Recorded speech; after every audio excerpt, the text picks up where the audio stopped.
যাত্রীরা দয়া করে শুনবেন, হাওড়া খড়গপুর লোকাল 10 নম্বর প্ল্যাটফর্ম থেকে 10 মিনিট আগেই ছেড়ে বেরিয়ে গেছে।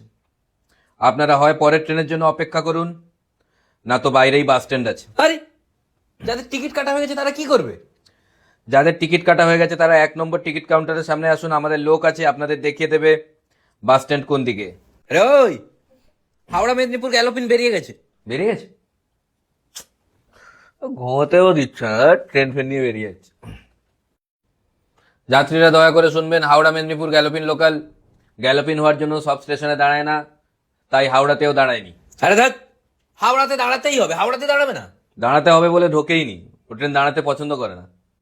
হাওড়া বর্ধমান লোকাল 8 নম্বর প্ল্যাটফর্ম থেকে ছাড়ছে।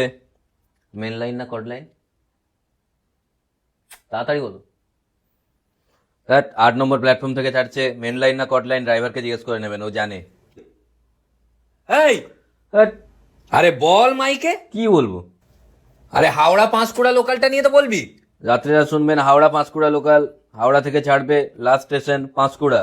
হাওড়া কাটোয়া লোকালের যাত্রীদের অনুরোধ করা হচ্ছে, আপনারা 9 নম্বর প্ল্যাটফর্ম দিয়ে জোরে সোজা ছোটা শুরু করুন, কিছুটা দূরেই ট্রেন দাঁড়িয়ে আছে সিগন্যালে। হাওড়া বোলপুর শান্তিনিকেতন এক্সপ্রেস সকাল 10টা বেজে 10 মিনিটে ছাড়বে, প্ল্যাটফর্ম নাম্বার জানা নেই।